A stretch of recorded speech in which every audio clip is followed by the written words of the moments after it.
Hi guys, welcome back. This is Russia and I'm back with my stats and extracurricular videos. So many of you guys wanted to know how I got into the schools that I got into, and I didn't want to leave you guys in the dark about it, so I wanted to post it as soon as I could.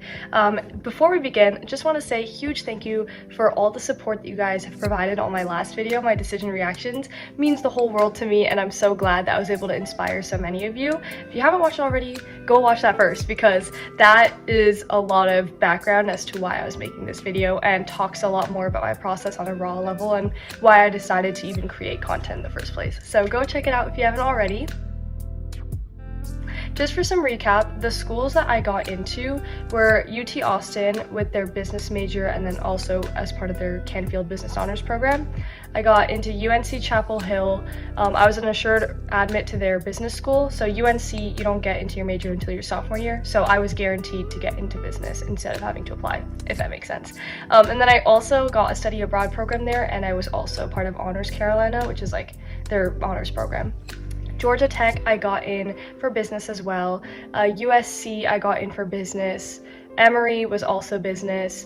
UC Berkeley was business as well. Vanderbilt was different. I applied to Human and Organizational Development, which is basically their business major. Like, if you don't know what it is, it's like their really popular major. It's a mix of business and psychology. So that's what I'll be studying there with a double major in economics. So that one was my only really different one. And then Rice, I got in for business as well. Columbia and Northwestern, I got in for economics because they don't have business majors. So hope that makes sense on why I applied to some different majors across different schools. But for the most part, it was business or economics. So starting off with my demographics, I'm looking down because I have everything on my laptop just to make sure I don't miss anything. I am a South Asian female, and I'm from a suburb of Dallas, Texas, so pretty big suburb. We have a lot of public schools here, so I went to a huge public school. It was not a feeder school at all. It's a very, very new school, so it was a whole process trying to really navigate things because we didn't have a lot of mentorship or background, but it was overall an amazing experience being able to create a legacy at a very new school. So I really loved it.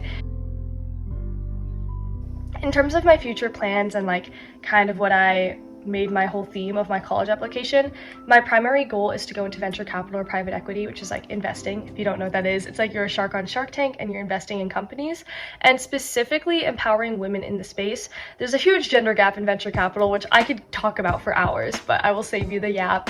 But literally such a huge gap. So I wanted to really empower more women in the space, empower women founders, and I'll talk a little bit more about that in my extracurriculars. But that was like the general theme of my application. In terms of my GPA and rank, my unweighted GPA was a 3.985 out of 4.0, so close to a 4.0. I got 1 B in high school and that was it, so that's what that was. The weighted GPA, I had around a 5.4 out of 6.0 weighted GPA, and I was ranked 3rd in my class. And for the SAT, I had a 1540. I submitted only the SAT, not the ACT. I got a 1540 on the SAT, 770 on evidence-based reading and writing, and 770 on math. The SAT was traumatic for me. Like literally everyone knows in my house that's a sore topic. So if you guys want videos about SAT prep and how I got that score, I would love to make that because I know how much of a pain it was for me, and I really wish I had a lot more guidance on that. Moving on to AP courses, I can't remember the exact number of APs that I took, but I think it was around 25 AP classes if I do remember. And yes, it sounds like a lot for people who might not be from a suburb of Dallas, but in my school district, everyone and their mom took like 18 APs at a time. So it was pretty normal. But one thing that I will say that I wrote down as a super big piece of advice I had for you guys is that course rigor is so important. So for example, if your school has like 6 APs that they offer across the entire 4 years, like you can only take 6 AP classes, take all 6, because they want to see how much you take advantage of the number of APs that your school has. So even if you don't have the most perfect grades, that's okay, because as long as you're showing that you're pushing yourself by taking a lot of AP courses and a lot of high level classes, that matters. So for me, I obviously did not have the most perfect grades in the world. Like I said, I didn't have a 4.0. And I still was able to distinguish myself because I think in my school I took the most number of APs like in my whole grade. So I took 3 APs like my freshman year, and then I went all the way up to 7 APs as a junior. And for context, usually people took 1 AP their freshman year. So even though my grades were really bad freshman year, I still was able to show that I pushed myself and that I was okay with failure. And I think that's so much more important than just taking 1 AP and getting straight A's. Because even if you take a little amount of APs and your GPA is amazing, they're gonna see what you're doing compared to other people in your grade and seeing whether they're competitive enough compared to you and whether you are challenging yourself like other people. So that's one thing that I would definitely keep in mind when you are trying to figure out your AP classes. So now for the awards. The awards, I'll just keep them super quick, but happy to dive into more details about how I got these awards if you guys have any questions about that. But my first award, I'm just gonna go in order. There's 5 awards that you put in your Common App. The first one was the 2025 Coca-Cola Scholar semi-finalist, and then I put in parentheses 1,300 out of 105,000 plus applicants, which is a less than 1% acceptance rate. So I put that as my first description. And if you don't know what Coca-Cola Scholars is, it's basically a scholarship for like 150 kids in the country. I didn't end up getting it, but semi-finalist is still an award that you can put on your application. So if you guys do get semi-finalist for some of these scholarships, it's always a great honor and award to put even if you don't actually get the scholarship. And then my second award was that I was one of the 2024 Distinguished Young Women of Texas, one of the Distinguished Young Women. So I was the Distinguished Young Woman of Denton County, which Distinguished Young Women is kind of like, it's kind of like an academic pageant, I would say. I don't really know how else to word it, but it's a nationwide academic pageant where you basically interview and you do a bunch of different activities to really showcase your impact and what you've been doing. So I was able to represent Denton County, and I also received the top interview score in the state of Texas. So I lumped those 2 into 1 award. Because obviously 5 awards is not enough for a lot of people, so it's okay to be able to group all your awards into 1. For the third one, I put that I was first place case study champion and top 20 at the Young Investors Society Global Stock Pitch Competition. Young Investors Society is basically this financial literacy organization. They host yearly events in New York City. They have around like 1,000 competitors a year, and so it's a pretty big organization. Highly recommend being a part of it because it's an amazing opportunity. So I was able to receive first place for that, and then also top 20 in a stock pitch competition. For fourth, I was the Business Professionals of America Top 10 National Winner. So I was in the top 10 last year, and I did Economic Research Individual as my event. I also have qualified twice, so I said that I went to nationals twice. For my first event was entrepreneurship, and my second event was economic research, and I was a state champion both times. I also put that I was the National Torch Ambassador, which is basically for, like, I think it's 75 hours of community service or something. I don't remember, but you get an award at nationals for it, so I put that down as well for my commitment to community service.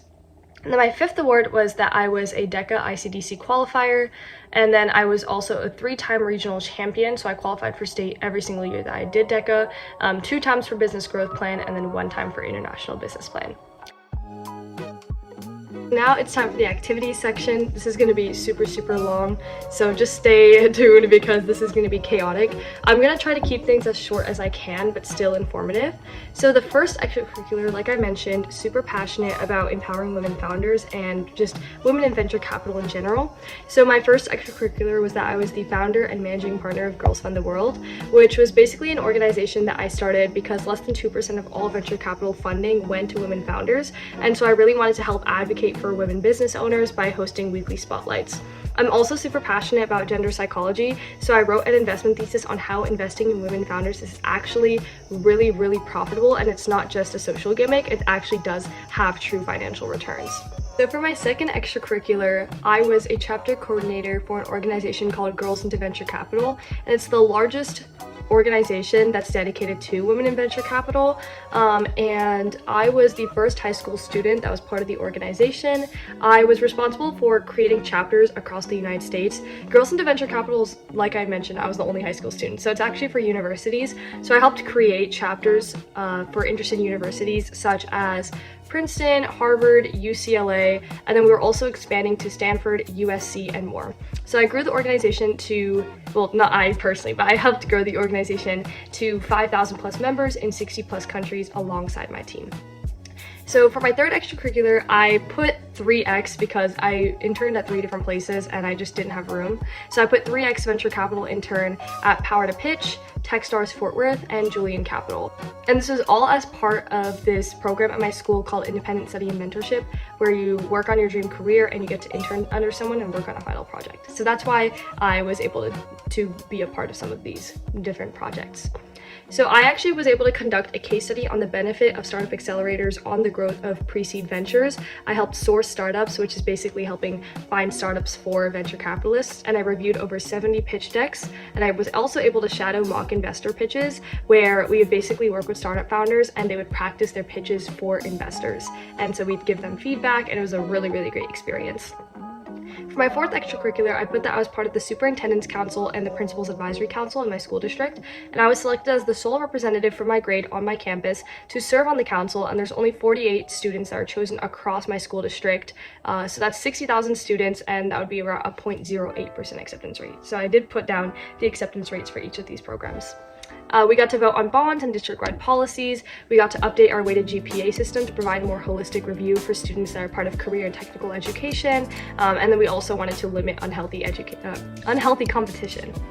I also advocated for updates on our district's incident reporting app to include enhanced safety for special education students. That's something that I'm really, really passionate about, and so I wanted to really showcase that. I didn't really have it as much in my extracurriculars in terms of my main 10, but I did write a lot of my essays on this. For my fifth extracurricular, I was the founder and chief executive officer of a startup where I offered matchmaking platform for nonprofit organizations, and this is what I did my DECA business plan on. So I got to work on this startup for a couple years. For my sixth extracurricular, I was the co-founder and co-president of the Frisco Young Investor Society during my junior year, where I was able to teach financial literacy lessons to students at my campus, and I advocated for financial education in schools. I was able to write a research paper on the lack of financial literacy among Generation Z as part of AP research, but I did also kind of group this into this whole theme of financial literacy so that I could save room, and I helped host clothing drives for the homeless also through this organization. For my seventh extracurricular, I was the lead organizer of Frisco Ignite. If any of my Ignite babies are watching this, I love you guys. Ignite is very, very close to my heart. And it is the largest student-run event organization in the Dallas-Fort Worth Metroplex. We advocate for the passion of STEAM education in youth. So basically, we'd host a bunch of workshops where we'd have kids come and do hands-on STEAM activities to show that STEAM education isn't just boring, it's also exciting. We reached over 9,000 people across all of our events, and we were featured in news outlets. We also received a mayoral proclamation a couple months ago, so I also touched on that. For my eighth extracurricular, I talked about how as a state officer candidate and the vice president of competition and the vice president of marketing across 2 separate years for my school's DECA chapter, and I was also, like I said, a state officer candidate for Texas DECA. For those of you who might know, I actually did run and I wasn't able to win, but I still talked about this experience because there was a lot that you can really learn from it. So if you guys are in a similar situation where you ran for something and you weren't sure if you wanted to include it because you didn't win, there's so many lessons that you can learn. So for example, I talked about how I was one of 20 candidates that were representing over 23,000 Texas DECA members, and also through my state officer candidacy, I was able to really network with a lot of DECA students, and I was able to mentor over 40 DECA members across the world. You guys know who you are, I love you. I was also a content creator at deca.russia, I put my @ with 430,000 plus cumulative views across all my reels. For my ninth extracurricular, I talked about how I was the co-founder and general manager of a editorial called The Delphi News. This is something I started for fun with my friends when we were in like 7th grade, but I thought it was really important to add because I wrote about this a lot in my essays, and so I talked about, you know, how this really created my interest in starting a bunch of social ventures. So this is an editorial launched to redefine stigma surrounding youth engagement in politics. A lot of people are deterred from politics, and the news was a very negative time during COVID when we started this, so we wanted to help make it a more positive place by having articles that focus more on the call to action rather than having a bunch of negative news all the time. And then we were also recognized by the CEO of Olaplex, the hair brand company, Jui Wong. I wrote an article on her because one of my columns for the newspaper was about successful founders, and so I talked about Jui Wong and also successful entrepreneurs and CEOs as well. So for my last extracurricular, I put that I was a summer research fellow at Ballotpedia. So I researched and expanded coverage of over 10,000 city and regional elections. I was also able to write platform summaries for the Ballotpedia website, which had over 2 million visits monthly. So yeah, I know that was a mouthful, guys, but I just wanted to give you guys some of the basic rundowns of my stats and extracurriculars. I hope this was super helpful. Please let me know how I can be of any help, and if you have any questions about how to get involved in some of the things I'm involved with, I would love to help you out. It was super nice to be able to make this video for you guys, and stay tuned because I have so many other videos coming. If you have anything else that you want to see from me, I'm happy to make as many videos as I can on those topics. Have an amazing day.